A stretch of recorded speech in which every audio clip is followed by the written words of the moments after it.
Em nome do Pai que me criou, em nome do Filho que me resgatou, em nome do Espírito Santo que me santificou, divina vontade, reina na minha vontade, ó minha mãe. Eu te amo e tu me amas, dá-me um gole da vontade divina para a minha alma. Abençoa-me, mãe, para que eu possa fazer todas as minhas ações diante de vossos olhos maternais. Eu não sou nada, Deus é tudo, Pai, eu te amo. Leitura do Livro do Céu, volume 5. O reino da divina vontade entre as criaturas. O chamado de Deus às criaturas à ordem, ao seu posto, e a finalidade para o qual foram criadas por Deus. Então, volume 5, trecho 1. Em nome do Pai, e do Filho, e do Espírito Santo. Senhor, vem em minha ajuda, ata a minha vontade, rebelde que quer sempre resistir contra a santa obediência, e me põe em tal estreiteza que, enquanto às vezes parece morta, então mais do que nunca, como serpente, avinto, viva e me corrói por dentro. Por isso, me canta com novas cordas. É mais, enche-me de tua santa e adorável vontade até transbordar fora, de maneira que minha vontade fique consumida na tua.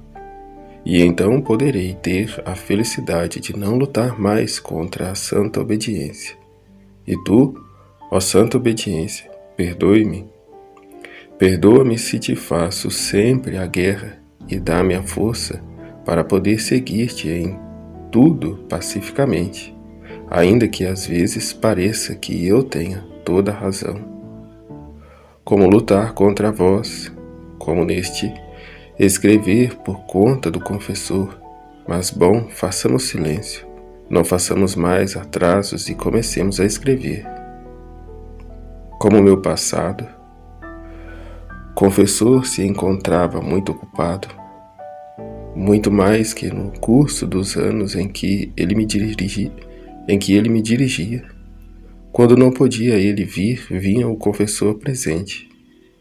Mas eu não tinha pensamento jamais que deveria me encontrar nas mãos deste. Eu não tinha pensado jamais que deveria me encontrar nas mãos deste. Sobretudo que eu estava contente com aquele e nele tinha toda a minha confiança. Cerca de 1 ano e meio antes de o presente fosse meu confessor, estando em meu habitual estado, o bendito Jesus me disse: Não está contente com que meu passado.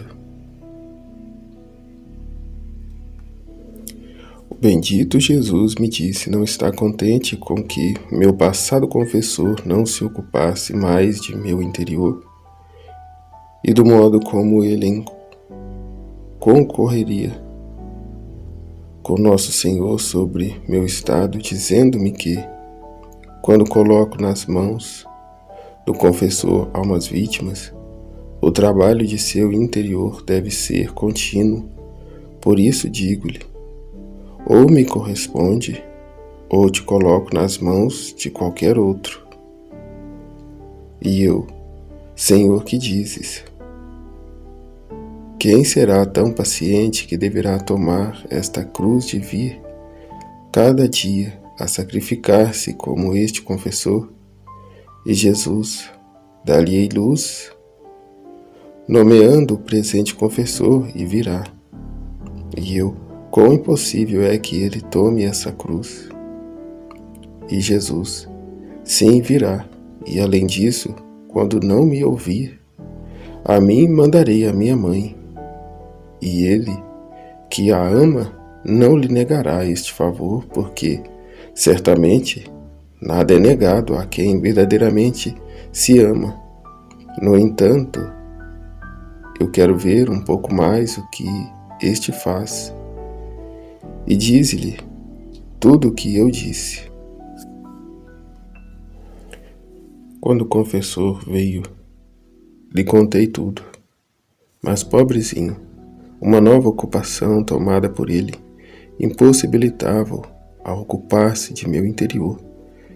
Via-se que não era sua vontade, senão a impotência, por isso não lhe podia ocupar-se de mim. Quando o dizia, se empenhava mais, mas logo voltava a não cuidar de mim como antes.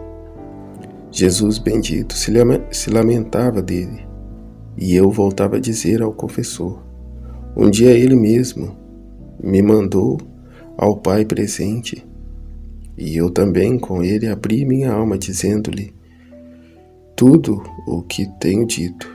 Ele aceitou ouvir e eu fiquei maravilhada de que tinha dito que sim, e dizia entre mim, tinha razão, Jesus. Mas logo cessou a maravilha. Não sei dizer como, durou apenas quando dura uma sombra que rápido foge. Veio apenas 2 ou 3 dias e não se viu mais. Também como sombra fugiu e eu continuava estando nas mãos do confessor passado, adorando as disposições de Deus. Eu estava contente com ele, que tantos sacrifícios tinha feito por minha causa.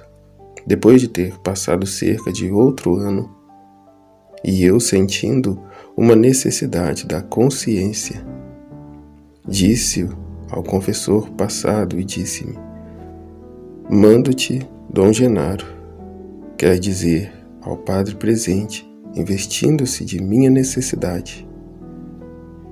Pensativo sobre uma tempestade ocorrida entre eles, Jesus repetiu, não movo as coisas. Tudo que tenho disposto eu e tudo que foi feito, foi bem feito. Volume 5, trecho 2, 19 de março de 1903. O verdadeiro amor é aquele que sofre por Deus, quer sofrer mais. Esta manhã vi o confessor todo humilhado, e junto com o bendito Jesus e São José, o qual lhe disse, põe-te na obra e o Senhor está pronto a dar-te a graça que queres. Depois disso, vendo meu amado Jesus sofredor como no curso da paixão, lhe tenho disse, Senhor, não sentiu cansaço ao confessor tantas penas diferentes? E ele não. Antes um sofrimento acendia mais o coração para sofrer tudo. Estes são os modos do sofrer divino. Não só, mas no sofrer e no agir, não olha outra coisa que o fruto que dele recebe.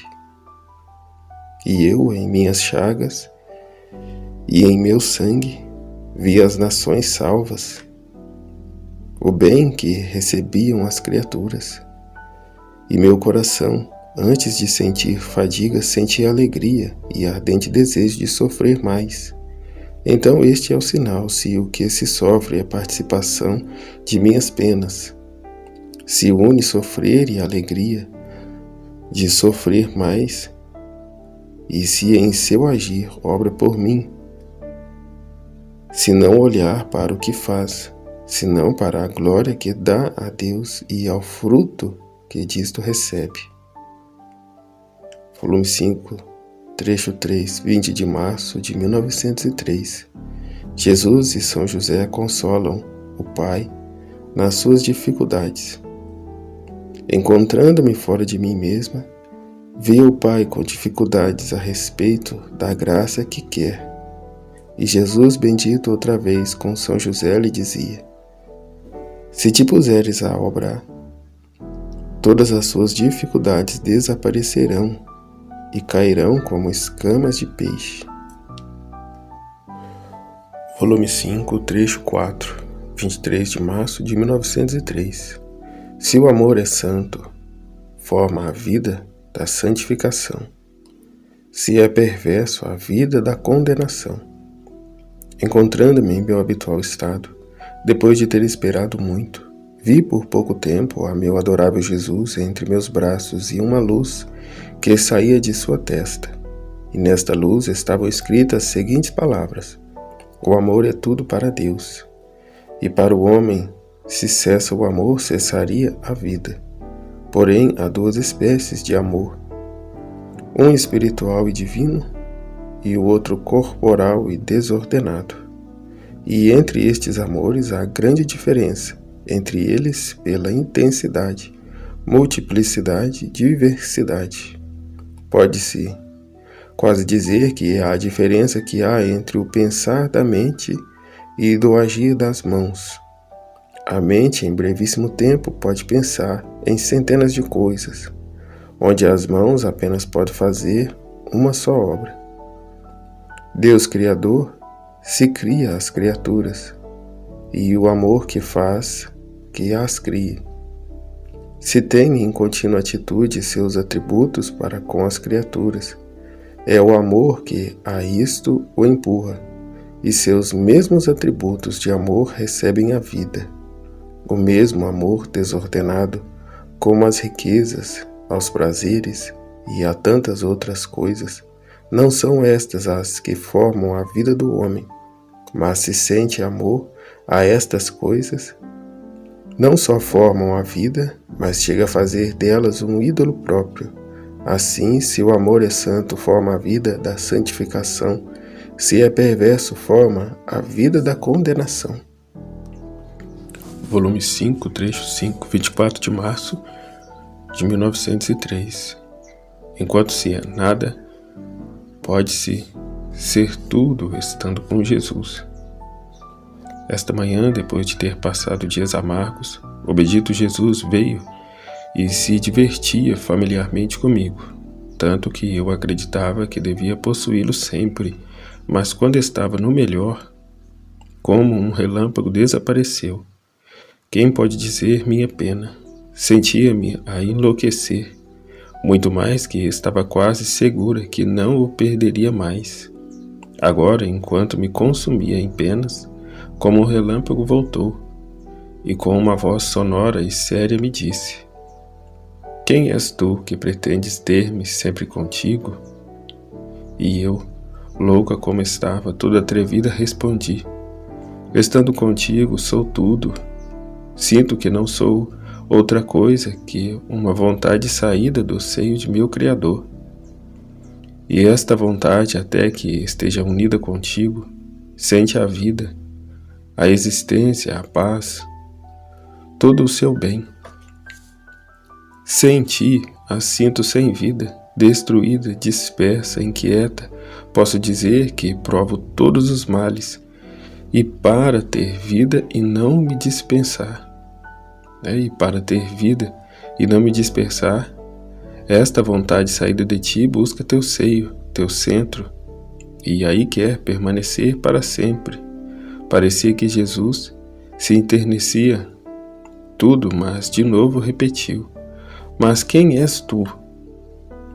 E eu: Senhor, não sou outra coisa senão uma gota de água. E esta gota de água, enquanto se encontrar no teu mar, lhe parece ser todo o mar. E se do mar não sair, se mantém limpa e clara, de modo a poder estar diante das outras águas. Mas se sair do mar, se enlameará, e pela sua pequenez se desvanecerá.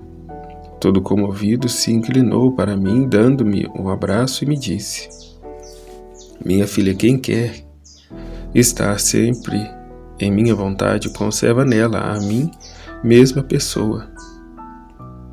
Conserva nela a minha mesma pessoa, e se bem pode sair de minha vontade, havendo-a criado livre de vontade, minha potência obra um prodígio, fornecendo-lhe continuamente a participação da vida divina. E por esta participação que recebe, sente tal força e atração de união com a vontade divina que, embora o quisesse fazer, não poderia, não pode fazer. E esta é a contínua virtude da que te falei no outro dia, que saí de mim para quem faz sempre minha vontade. Volume 5, trecho 6, 7 de abril de 1903. Temores por seu estado. Depois de ter passado dias amargos pelas contínuas privações de meu adorável Jesus, esta manhã me senti ao cúmulo da aflição. Cansada e sem forças, estava pensando que verdadeiramente Não me queria mais neste estado, e quase me decidia a sair dele. Enquanto fazia isso, meu amável Jesus se moveu em meu interior e se fazia ouvir que rezava por mim, e só compreendia que implorava a potência, a força e a providência do Pai para mim, acrescentando: não vê, ó Pai, como você tem maior necessidade de ajuda, porque, depois de tantas graças, você quer se tornar pecadora, saindo de nossa vontade? Quem pode dizer como me sentia? Destroçar o coração ao ouvir estas palavras de Jesus.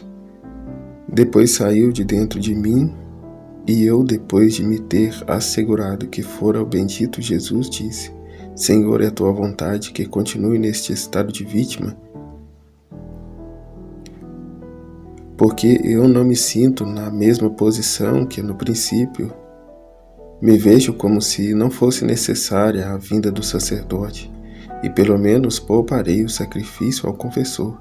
E ele: por agora não é minha vontade que tu saias.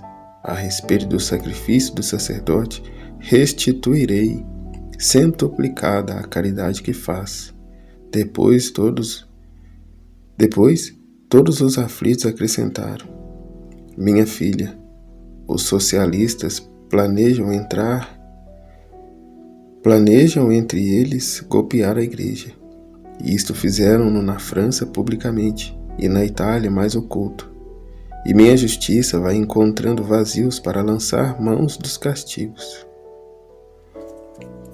Volume 5, trecho 7, 10 de abril de 1903.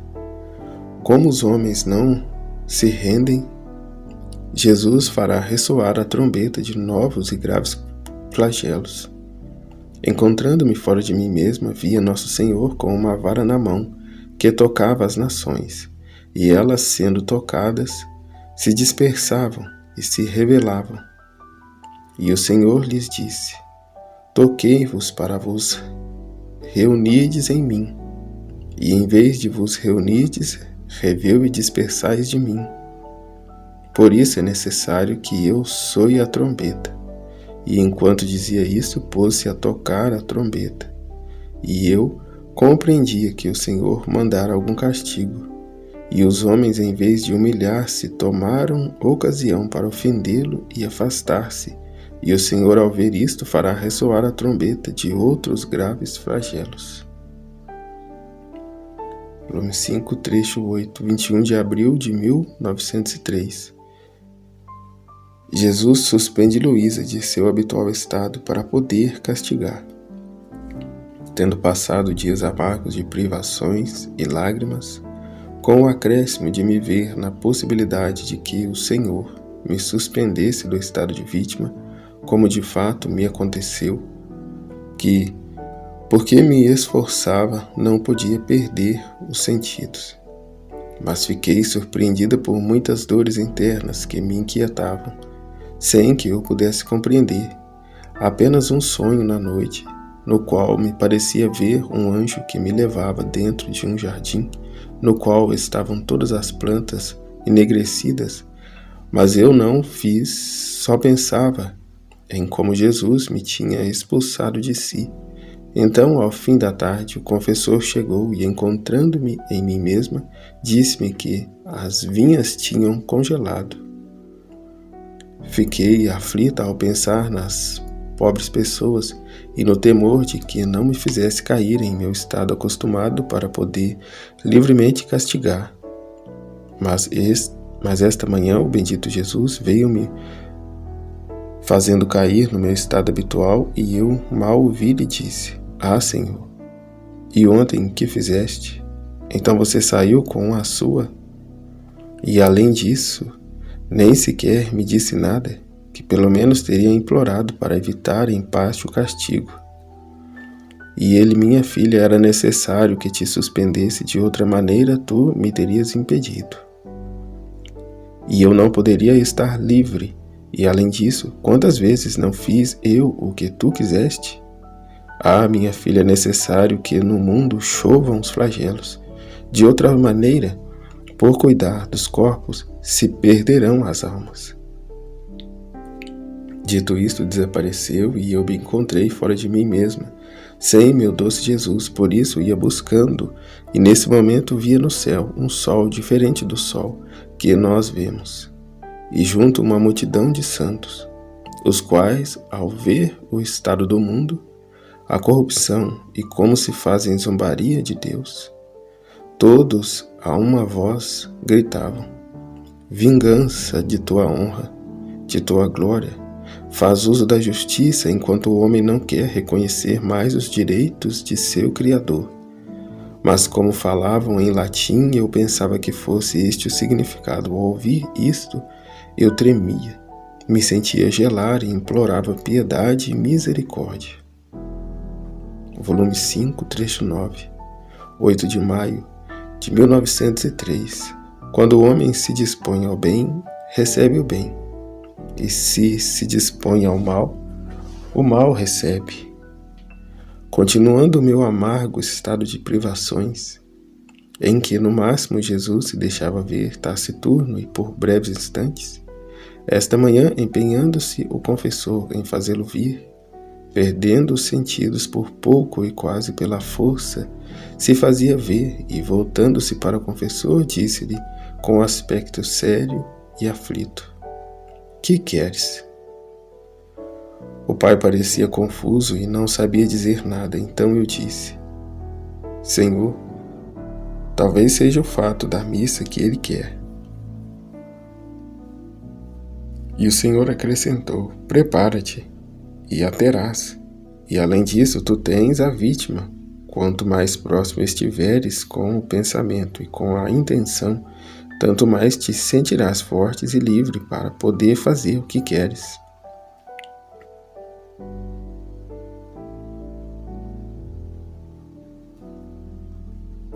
Depois disse: Senhor, por que não vens? E ele continuou: queres ouvir? Escuta. E naquele momento ouviam-se tantos gritos de vozes de todas as partes do mundo que diziam: morte ao Papa, destruição da religião, igrejas lançadas por terra, destruição de todo domínio, nada deve existir sobre nós, e tantas outras vozes satânicas que me pareciam inúteis, que me pareciam inútil dizê-las. Então Nosso Senhor acrescentou: minha filha, o homem, quando se dispõe ao bem, recebe o bem, e se dispõe ao mal, o mal recebe. Todas estas vozes que escutas chegam ao meu trono, e não uma vez, senão repetidas vezes, e minha justiça, quando vê que o homem não só quer o mal, mas com dupla insistência o demanda, com justiça sou obrigada a concedê-lo para lhe fazer conhecer o mal que quer, porque só então se conhece verdadeiramente o mal, quando no mesmo mal se encontra. Eis a causa pela qual minha justiça vai buscando vazios para punir o homem. Mas ainda não chegou o tempo de sua suspensão. Ao mais algum dia por agora, para fazer que a justiça ponha sua mão um pouco sobre o homem, não podendo mais resistir ao peso de tanta atrocidade, e ao mesmo tempo fazer abaixar a testa do homem muito ensoberbecido. Volume 5, trecho 10, 11 de maio de 1903. A paz põe no seu lugar as paixões. A reta intenção tudo santifica. Encontrando-me no meu estado habitual, quando eu mal vi meu adorável Jesus, me disse: a paz põe em seu lugar todas as paixões, mas o que triunfa sobre tudo, que estabelece todo o bem na alma e que tudo santifica, é fazer tudo por Deus, isto é, agir com reta intenção de agradar só a Deus. O reto agir é o que dirige, o que domina e retifica as mesmas virtudes, até mesmo a obediência. Em suma, é como um mestre que dirige a música espiritual da alma. Dito isto, como um relâmpago desapareceu. volume 5, trecho 11, 20 de maio de 1903, oferece a sua vida pela Igreja e pelo triunfo da verdade. Encontrando-me no meu habitual estado, encontrei-me fora de mim mesma, com o bendito Jesus nos braços de muita gente, as quais com ferros, espadas, facas tentavam, quem espancar, quem ferir e quem cortar os membros de nosso Senhor. Mas por enquanto faziam e se esforçavam, não podiam fazer nenhum mal, pelo contrário, as mesmas facas, porquanto afiadas e cortantes, perdiam sua atividade e se tornavam inúteis. Jesus e eu estávamos extremamente aflitos ao ver a brutalidade daqueles corações desumanizados, que se bem viam que não podiam fazer nada, ao mesmo tempo repetiam os golpes tratando de ter sucesso em sua tentativa, e que, se nenhum dano faziam, era porque não podiam. Aqueles se enfureciam porque suas armas eram inúteis e não podiam efetuar sua decidida vontade de fazer mal a nosso Senhor, e diziam entre eles: e por que não podemos fazer nada? Qual é a causa? Parece que outras vezes havíamos podido alguma coisa, mas encontrando-se nos braços desta não podemos fazer nada. Provemos para ver se podemos fazer mal a esta e tirá-la da frente. Enquanto isso diziam, Jesus pôs-se ao meu lado e deu liberdade àqueles de fazerem o que quisessem. Então, antes que aqueles me pusessem a mão em cima, disse: Senhor, ofereço minha vida pela Igreja e pelo triunfo da verdade. Aceita, te peço, o meu sacrifício. E aqueles pegaram numa espada e cortaram minha cabeça. Jesus bendito aceitava meu sacrifício, mas enquanto isto fazia, no ato de cumprir o sacrifício, me encontrei em mim mesma, com sumo desgosto meu, enquanto acreditava ter chegado ao ponto de meus desejos. Pelo contrário, fiquei desiludida. Volume 5, trecho 12, 6 de junho de 1903. Jesus ensina-lhe como se comportar no estado de abandono e de sofrimento. Depois de ter passado dias amargos de privações e sofrimentos, esta manhã encontrei-me fora de mim mesma com o menino Jesus nos braços. E eu mal ouvi, disse: Ah, querido Jesus, como me deixaste sozinho?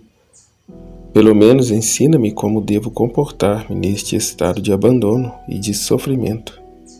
E ele, minha filha, tudo o que tu sofres nos braços, nas pernas e no coração, oferece-o juntamente com o sofrimento dos meus membros, recitando os 5 glórias ao Pai. E oferece-o à divina justiça pela satisfação das obras, dos passos e dos maus desejos dos corações, que continuamente são cometidos pelas criaturas. Une ainda o sofrimento dos espinhos e dos ombros, recitando 3 glórias ao Pai, e ofereça-os para a satisfação das 3 potências do homem, tão deformadas, de não reconhecer mais minha imagem neles, e tenta manter tua vontade sempre unida a mim, e em contínua atitude de me amar. Tua memória seja o sino que continuamente ressoa em ti, e te recordes o que fiz e sofri por ti, e quantas graças fiz à tua alma, para me agradecer, porque a gratidão é a chave que abre os tesouros divinos. A tua inteligência não pense, não se preocupe com outra coisa senão em Deus. Se você fizer isto, eu encontrarei em você minha imagem, e nela tomarei a satisfação que não posso receber das outras criaturas. Isto você o fará continuamente, porque se contínua é a ofensa, contínua deve ser a satisfação. Então eu encontrei, então eu continuei, Ah, Senhor, como me fiz má, até gulosa me tenho feito. E ele, minha filha, não temas. Quando uma alma faz tudo por mim, tudo o que toma, até os mesmos consolos, eu o recebo como se restaurasse meu corpo sofredor, e aqueles que lhes são dados aos considero como se os dessem a mim mesmo. Tanto que se não os dessem, eu sentiria pena por isso. Mas para tirar toda a dúvida, cada vez que te derem algum alívio e sentir a necessidade de tomá-lo, não só o farás por mim, senão que acrescentarás: Senhor, tento reconfortar teu corpo sofredor no meu. Senhor, tento reconfortar teu corpo sofredor no meu. Enquanto dizia isto, pouco a pouco retirou-se dentro de mim. E eu não o via mais, e não podia falar mais. Sentia tanta pena que pela dor me teria feito em pedaços para poder encontrá-lo de novo. Então me pus a rasgar na parte do interior porque se tinha fechado, e assim o encontrei. E com suma dor disse: Ah, Senhor, você me deixa. Não és talvez tu a minha vida, e sem ti não sou a alma, mas também o corpo. Se destroça tudo e não resiste à força da dor da tua privação. Tanto que então, neste caso, me parece que deva morrer. Meu único consolo é a morte. Mas enquanto isto dizia, Jesus me abençoou e de novo se retirou em meu interior e desapareceu, e eu me encontrei em mim mesma. Volume 5, trecho 13, 15 de junho de 1903. Quem se serve dos sentidos para glorificar a Nosso Senhor, conserva em si a sua obra criadora. Encontrando-me em meu estado habitual, meu adorável Jesus, não sei como, via-o dentro do meu olho. Então eu me admirei e ele me disse: Minha filha, quem se serve dos sentidos para me ofender, deforma em si minha imagem. Por isso o pecado dá morte à alma, não porque verdadeiramente morra, mas porque dá a morte a tudo que é divino. Se pelo contrário se serve dos sentidos para me glorificar, posso dizer: Tu és o meu olho, o meu ouvido, a minha boca, as minhas mãos e os meus pés, e com isto conserva em si a minha obra criadora. E se ao glorificar-me acrescenta o sofrer, o satisfazer, o reparar por outros, conserva em si a minha obra redentora. E aperfeiçoando em si estas minhas obras, ressurja a minha obra santificadora, santificando tudo e conservando-o na própria alma, porque de tudo quanto fiz na obra criadora, redentora e santificadora, transfundi na alma uma participação de meu mesmo obrar, mas tudo está em si, a alma corresponder à minha obra. Volume 5, trecho 14, 16 de junho de 1903. O que torna a alma mais amada, mais bela, mais amável e mais íntima com Deus é a perseverança no agir só para agradar a Ele. Continuando meu habitual estado, encontrei-me fora de mim mesma e vi o menino Jesus que tinha na mão uma taça cheia de amargura e uma vara. E ele disse-me: Olha, minha filha, que taça de amargura me dá a beber continuamente o mundo. E eu, Senhor, parte-me algo a mim. Assim não sofrerás sozinho. Então me deu a beber um pouquinho daquela amargura, e depois, com a vara que tinha na mão, pôs-se a trespassar meu coração.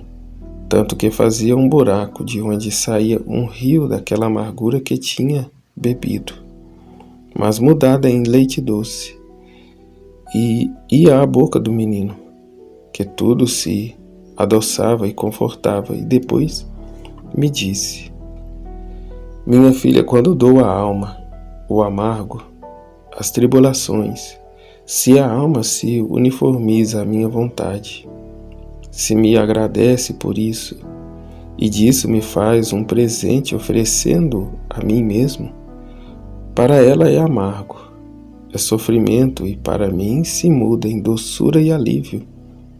Mas o que mais me alegra e me dá prazer é ver se a alma, quando obra e padece, está atenta a me agradar somente a mim, sem outro fim ou propósito de recompensa.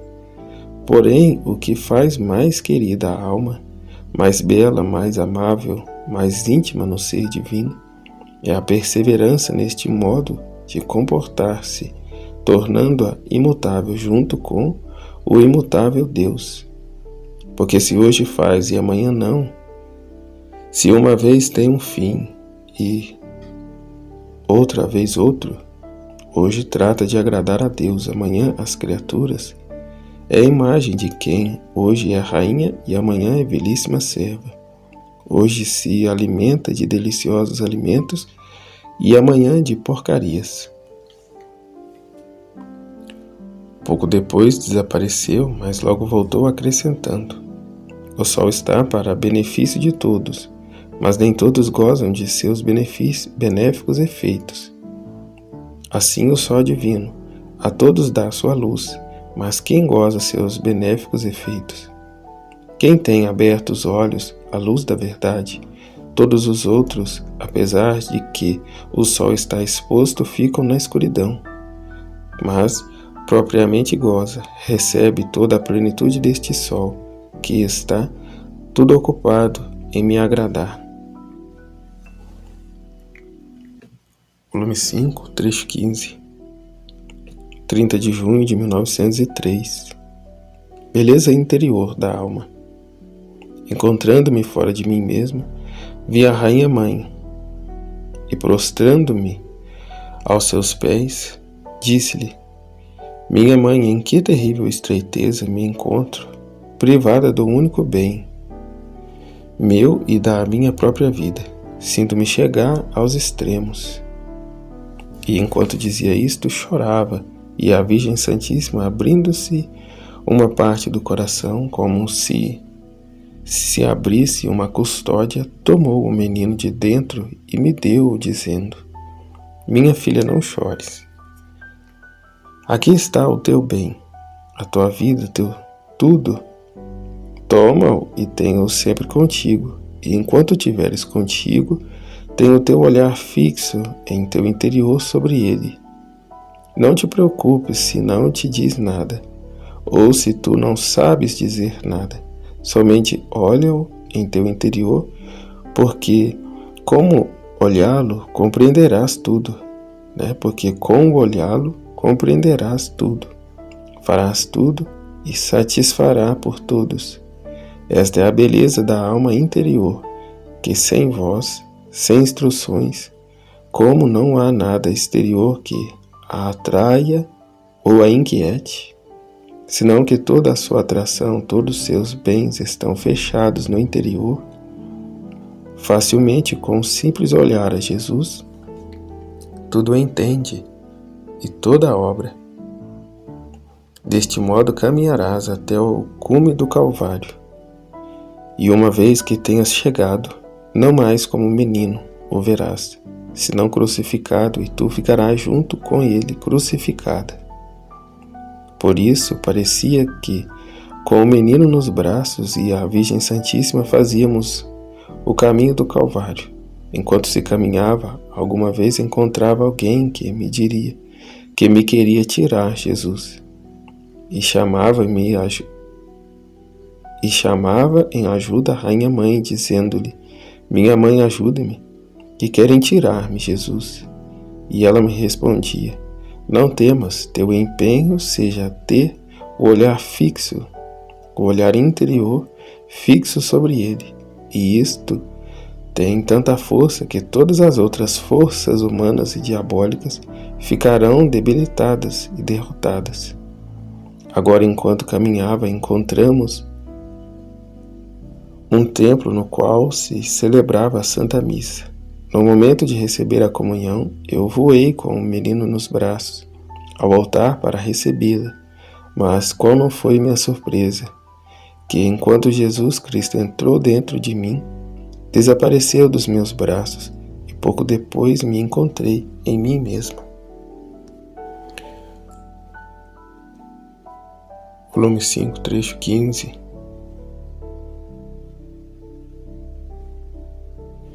Quem se dá a Jesus em vida, Jesus dá-se a ela na morte e a isenta do purgatório. Esta manhã, encontrando-me extremamente aflita pela perda do meu adorável Jesus, fez-se ver dentro de mim, que enchia toda a minha pessoa, isto é, a minha cabeça, os meus braços e assim por diante. E vendo isto, disse-me, como querendo explicar-me o significado de como se fazia ver: minha filha, por que te aflige sendo eu o dono de ti? Quando uma alma chega a me fazer dono de sua mente, dos braços, do coração e dos pés, o pecado não pode reinar. E se alguma coisa involuntária entra nela, sendo eu o dono, e a alma estando sob a influência do meu domínio, está em contínua atitude de expiação e rapidamente sai. Além disso, sendo eu santo, é difícil reter em si qualquer coisa que não seja santa. Além disso, tendo-me dado a si mesmo em vida, é justiça que eu te dê a todo eu mesmo na morte, admitindo-a sem qualquer demora a visão beatífica, a quem tudo é dado a mim. As chamas do purgatório nada têm a ver com ela. Volume 5, trecho 17. 3 de agosto de 1903. Quanto mais a alma se despoja das coisas naturais, tanto mais adquire as coisas sobrenaturais e divinas. Encontrando-me no meu habitual estado, assim que chegou o meu adorável Jesus, fazia-me ouvir a sua docíssima voz que dizia: quanto mais a alma se despoja das coisas naturais, tanto mais adquire as coisas sobrenaturais e divinas. Quanto mais se despoja do amor próprio, tanto mais conquista do amor de Deus. Quanto menos se fatiga em conhecer as ciências humanas, em gozar dos prazeres da vida, tanto de conhecimento demais adquire das coisas do céu, da virtude, e tanto mais as gostará, convertendo as amargas em doces. Em suma, todas são coisas que andam de mãos dadas, de modo que se nada se sente de sobrenatural, se o amor de Deus está apagado na alma, se nada se conhece das virtudes e das coisas do céu, nenhum gosto se sente por elas. A razão é bem conhecida. Volume 5, trecho 18, 2 de outubro de 1903. Quem procura estar unido com Jesus, cresce na sua própria vida e dá o desenvolvimento ao enxerto feito por ele na redenção, acrescentando outros ramos à árvore de sua humanidade. Encontrando-me em meu habitual estado, toda amarga e afligida, e quase aturdida pela privação do meu adorável Jesus, não sabendo eu mesmo aonde me encontrasse, se no inferno ou sobre a terra, como um raio que foge, apenas ouvi que dizia: quem se encontra no caminho das virtudes está em minha própria vida, e quem se encontra no caminho do vício se encontra em contradição comigo. E desapareceu. Logo depois, em outra aparição como relâmpago adicionado, minha encarnação enxertou a humanidade à divindade. E quem busca estar unido comigo, com a vontade, com as obras e com o coração, tratando de desenvolver sua vida à norma da minha, pode-se dizer que cresce em minha mesma vida e dá o desenvolvimento ao enxerto feito por mim, adicionando outros ramos à árvore da minha humanidade. Se não se une comigo, além de que não cresce em mim, não dá nenhum desenvolvimento ao enxerto. Mas como quem não está comigo não pode ter vida, então com a perdição se perde este enxerto. E novamente desapareceu. Depois disso, eu me encontrei fora de mim mesma dentro de um jardim onde estavam vários arbustos de rosas, algumas belas, abertas e em justa proporção, outras semicerradas, e outras com todas as folhas caindo, que apenas se necessitava um ligeiro movimento para fazê-las descascar, ficando somente o caule da rosa nu. E um jovem, não sabendo quem fosse, me disse: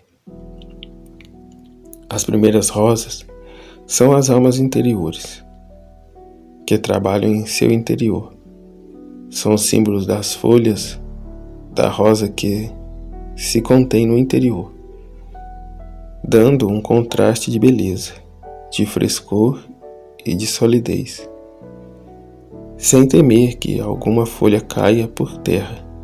As folhas exteriores são símbolo do desabafo que faz a alma interior ao exterior, porque, tendo vida por dentro, são obras perfumadas da caridade santa que, quase como luzes, golpeiam os olhos de Deus e do próximo. As segundas rosas são as almas exteriores, que o pouco bem que fazem, tudo é externo e à vista de todos. Por isso, não sendo um desabafo do interior, não pode estar a única finalidade do amor de Deus. Por isso, onde não há isto, as folhas não podem estar fixas.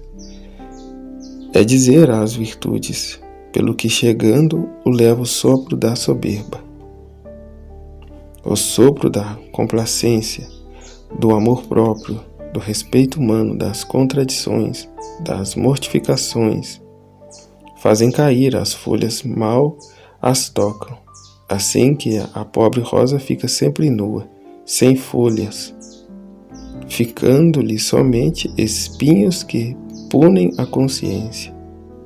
Depois disso, encontrei-me em mim mesma. Volume 5, trecho 19, 3 de outubro de 1903.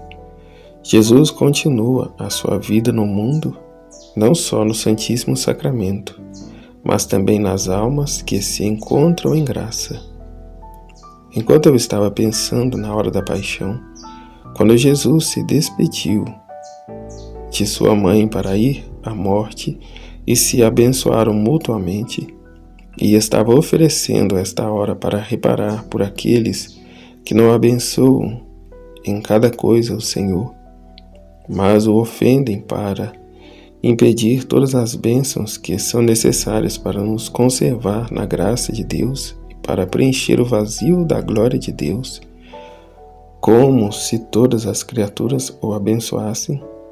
Enquanto fazia isto, senti-o mover-se em meu interior e dizia: minha filha, no ato de abençoar a minha mãe, tentei abençoar também a cada uma das criaturas em particular e em geral, de modo que tudo está abençoado por mim.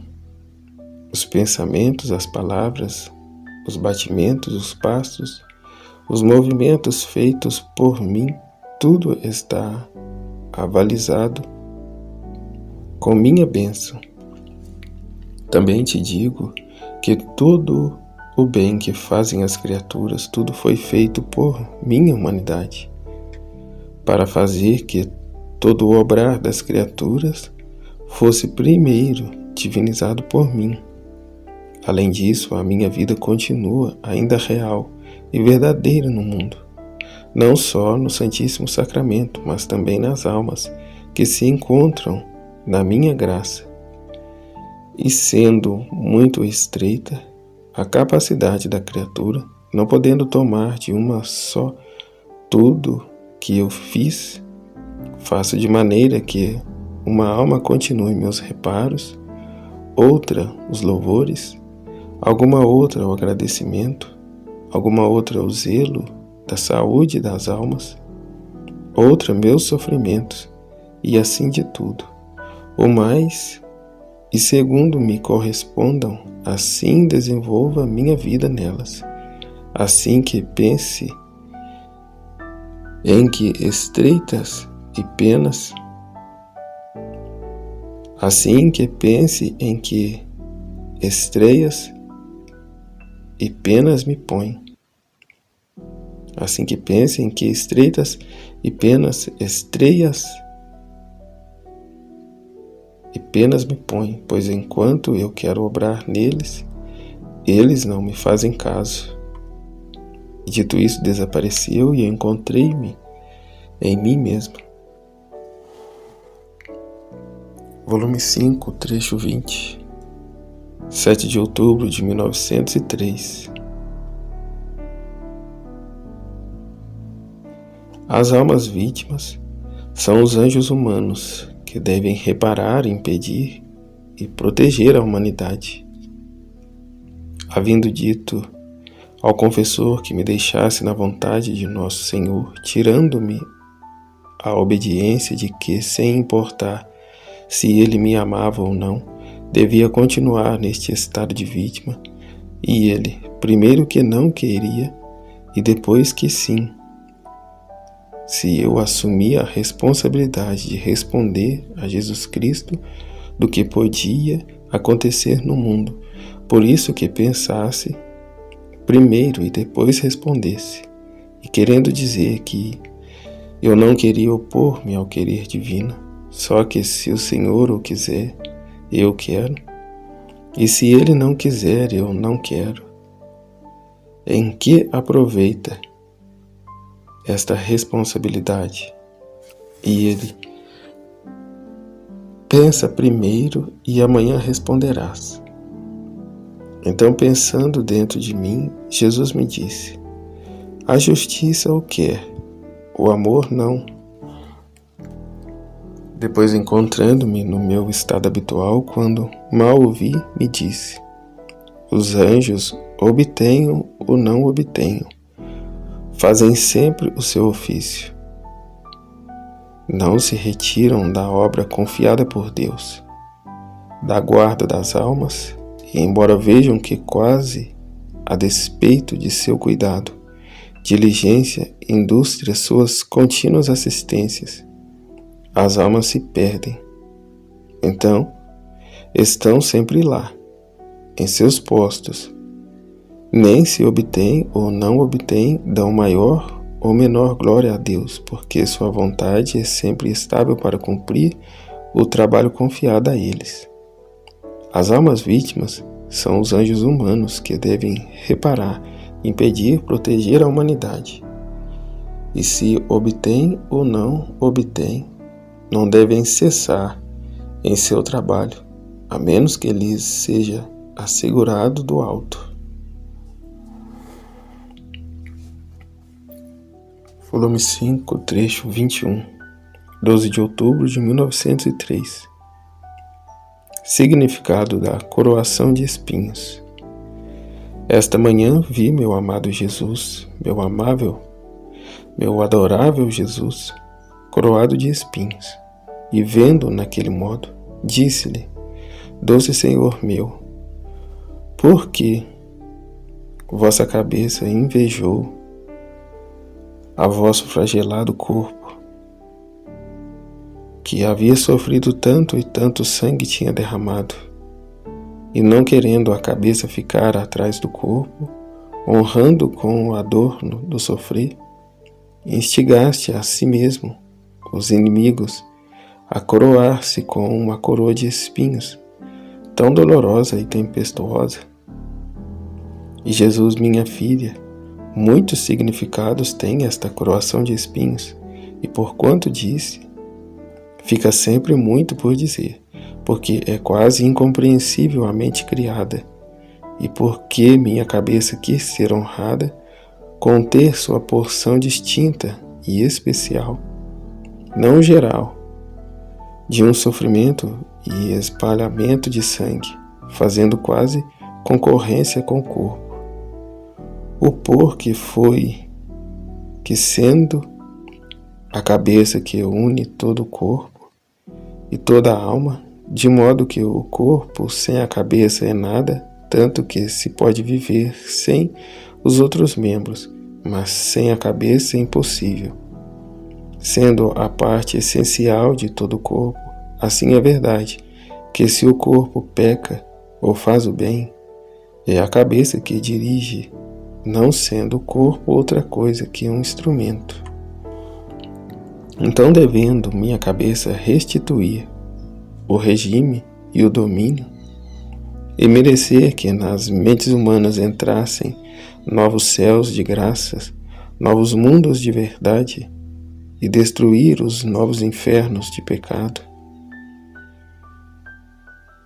e destruir os novos infernos de pecados, pelos quais chegariam a tornar-se vis escravos de vis paixões, e querendo coroar a toda a família humana de glória, de honra e de decoro, por isso quis coroar e honrar em primeiro lugar a minha humanidade, embora com uma coroa de espinhos dolorosíssima, símbolo da coroa imortal que restituía as criaturas, removida pelo pecado. Além disso, a coroa de espinhos significa que não há glória e honra sem espinhos, que não pode haver jamais domínio de paixões, aquisição de virtudes, sem sentir-se perfurar até dentro da carne e do espírito, e que o verdadeiro reinar está no doar-se a si mesmo, com as picadas da mortificação e do sacrifício. Ademais, estes espinhos significavam que verdadeiro e único rei sou eu, e somente quem me constitui rei do próprio coração goza da paz e felicidade, e eu a constituí rainha de meu próprio reino.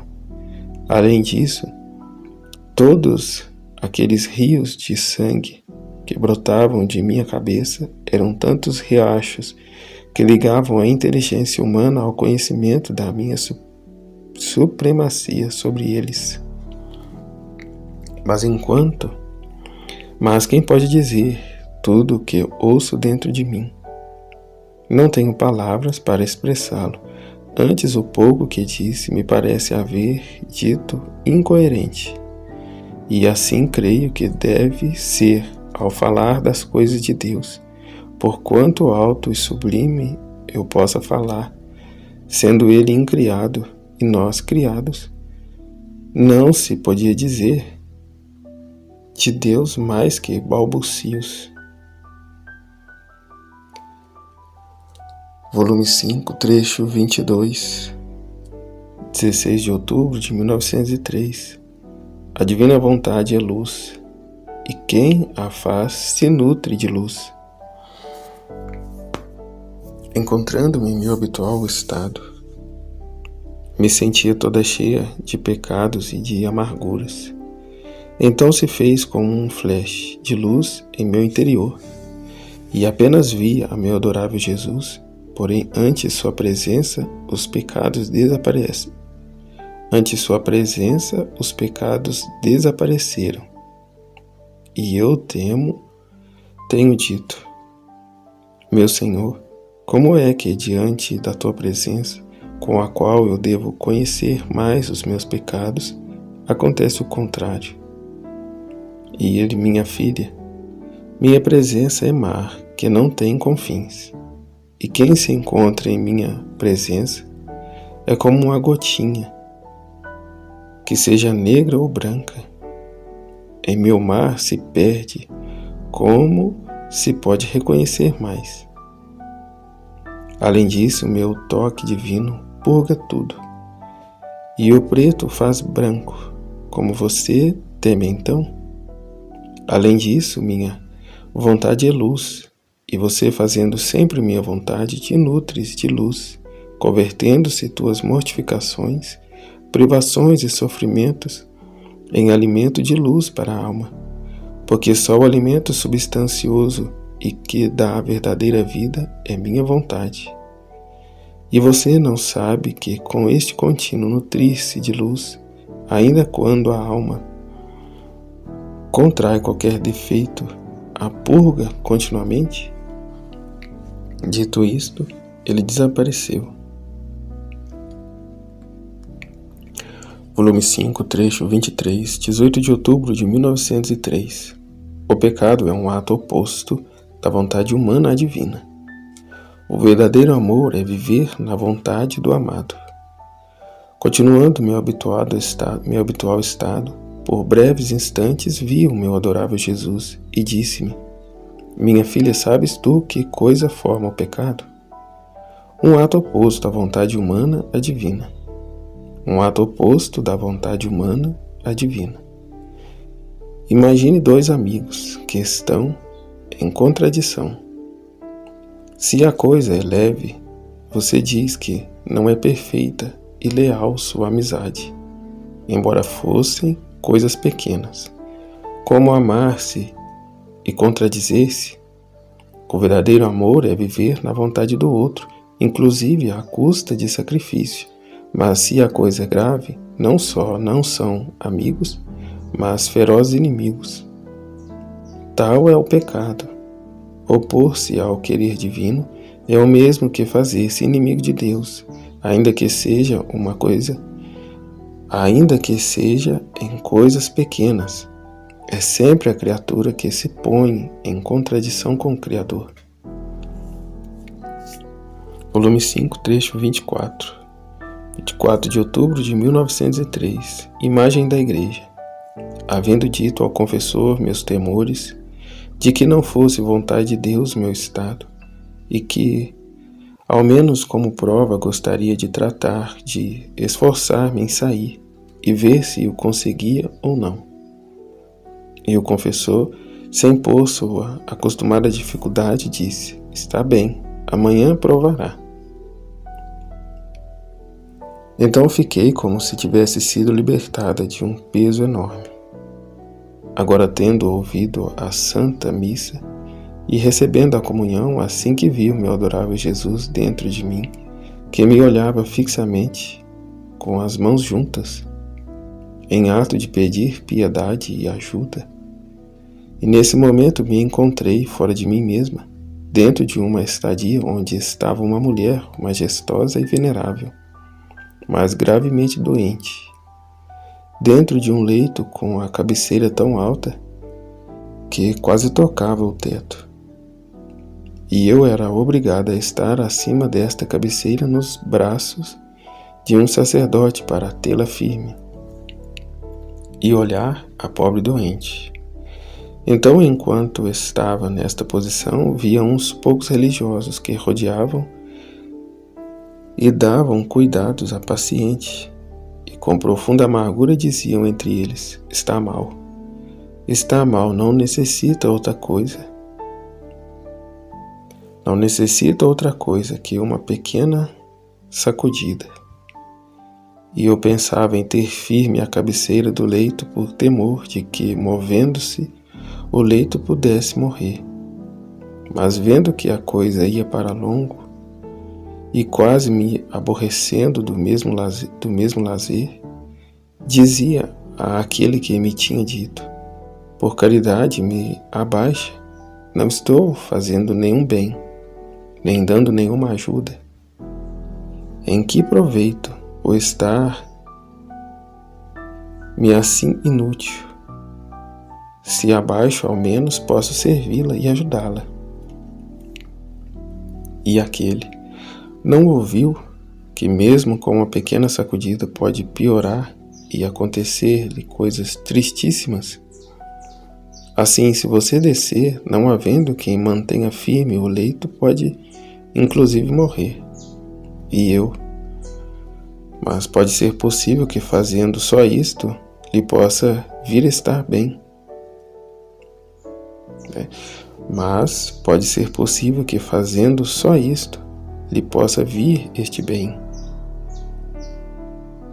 Eu não acredito, por piedade, abaixa-me. Então, depois de ter repetido várias vezes, estas palavras baixou-me ao chão, e eu sozinha, sem que nenhum me detivesse, me aproximei da doente e com surpresa e dor via que o leite se movia. E com surpresa e dor via que o leito se movia. A esses movimentos punha-se o rosto lívido, tremia, aparecia o estertor da agonia. Aqueles poucos religiosos choravam e diziam: não há mais tempo, já está nos momentos extremos. Depois entravam pessoas inimigas, soldados e capitães para bater na doente. E aquela mulher moribunda levantou-se com intrepidez e majestade para ser ferida e golpeada. Ao ver isso, tremia como uma cana e dizia entre mim: eu fui a causa, e eu dei um empurrão para que acontecesse tanto mal. E compreendia que aquela mulher representava a igreja doente nos seus membros, com tantos outros significados que me parecia inútil explicar, porque se compreende lendo o que escrevi.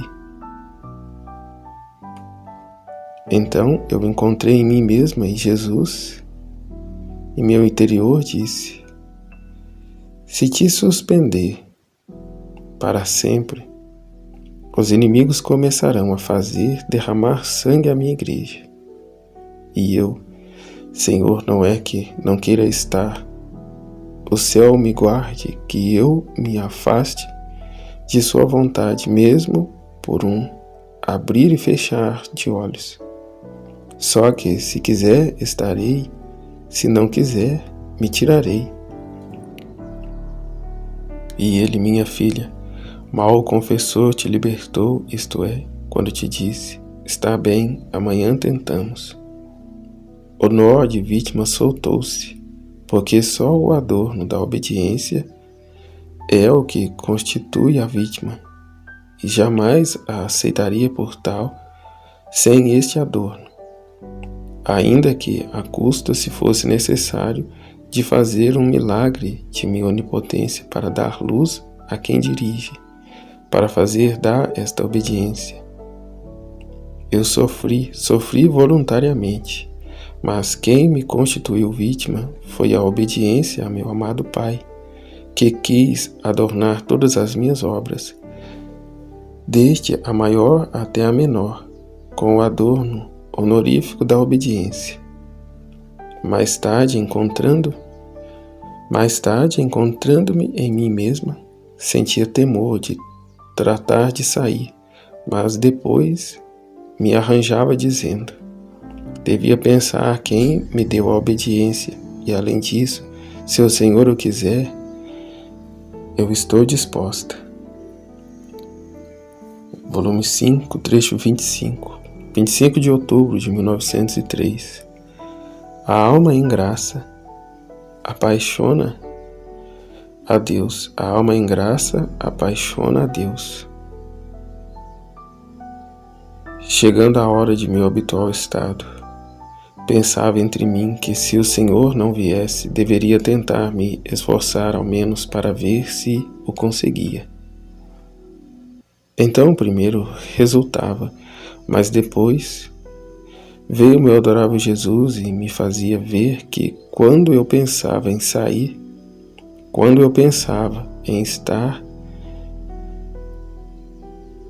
quando eu pensava em estar-me, ele se aproximava e me acorrentava a si, de modo que eu não podia, mas quando pensava em me tirar, ele me afastava e me deixava livre, de modo que podia fazê-lo. Assim não me sabia decidir e dizia entre mim: como gostaria de ver o confessor para lhe perguntar o que devo fazer. Então, pouco depois vi o confessor junto com Nosso Senhor e rápido disse: diga-me, devo estar, sim ou não? E enquanto dizia isto, via no interior do confessor que tinha retirado a obediência que me tinha dado no dia anterior. Então decidi a estar, pensando entre mim que, se fosse verdade que tinha retirado a obediência, estava bem. Mas se era minha fantasia que isto via, enquanto podia ser falso, quando o confessor viesse, então pensaria, podendo provar outro dia. E assim me tranquilizei. Depois, continuando a fazer-se ver, o bendito Jesus disse-me: minha filha, a beleza da alma em graça é tanta de apaixonar o mesmo Deus. Os anjos e os santos ficam assombrados ao ver este prodígio, portento, esse prodigioso portento de uma alma ainda terrena possuída pela graça. Ante a fragrância do aroma celestial lhe correm em torno e com grande prazer encontram nela aquele mesmo Jesus que os beatifica no céu, de modo que para eles é indiferente tanto estar acima no céu como aqui embaixo junto a esta alma. Mas quem mantém e conserva este portento, dando continuamente novas tintas de beleza à alma que vive em minha vontade? Quem remove qualquer ferrugem e imperfeição e lhe fornece o conhecimento do objeto que possui? Minha vontade. Quem consolida, estabelece e a faz ficar confirmada na graça? Minha vontade. O viver em meu querer é todo ponto da santidade e dá contínuo conhecimento e dá contínuo crescimento da graça. O viver em meu querer é todo ponto da santidade e dá contínuo crescimento de graça. Mas quem um dia faz a minha vontade e quem faz a sua, jamais ficará confirmado na graça. Não faz outra coisa que crescer e decrescer. E isso quanto mal acarreta a alma, de quanta alegria priva a Deus e a si mesma. É a imagem de quem hoje é rica e amanhã pobre. Não ficará confirmada nem na riqueza nem na pobreza. Portanto, não se pode saber onde irá terminar. Dito isso, ele desapareceu, e pouco depois veio o confessor, e tendo dito o que escrevi, assegurou-me que verdadeiramente tinha retirado a obediência que me tinha dito. Para obedecer ao confessor, voltou a dizer os outros significados que compreendi no dia 24 do corrente. A mulher representava a igreja que, estando doente, não em si mesma, mas em seus membros, e embora abatida, ultrajada pelos inimigos e doente em seus próprios membros, jamais perde sua majestade e veneração. Da cama onde se encontrava, compreendia que a igreja, enquanto parece oprimida, enferma e impedida, também repousa com repouso perpétuo e eterno, e com paz e segurança no seio paterno de Deus, como um menino no seio de sua própria mãe. O respaldo do leito que tocava ao teto compreendia que era a proteção divina que assiste sempre a igreja, e que tudo o que ela contém, tudo veio do céu, sacramentos, doutrina e tudo mais. Tudo é celestial, santo e puro, de modo que, entre o céu e a igreja, há contínua comunicação, jamais interrompida. Os poucos religiosos que prestavam cuidados, assistência à mulher, compreendia que poucos são aqueles que a capa e a espada defendem a igreja, tendo como próprios os males que recebe. A câmara onde estava, composta de pedras, representava a solidez e firmeza e também a dureza da igreja para não ceder a qualquer direito que lhe pertence. A mulher moribunda, que com intrepidez e coragem se faz golpear pelos inimigos, representava a igreja, que enquanto parece que morre, então ressurge mais intrépida. Mas como? Com os sofrimentos e o derramamento de sangue, verdadeiro espírito da igreja, sempre pronta às mortificações, como esteve Jesus Cristo.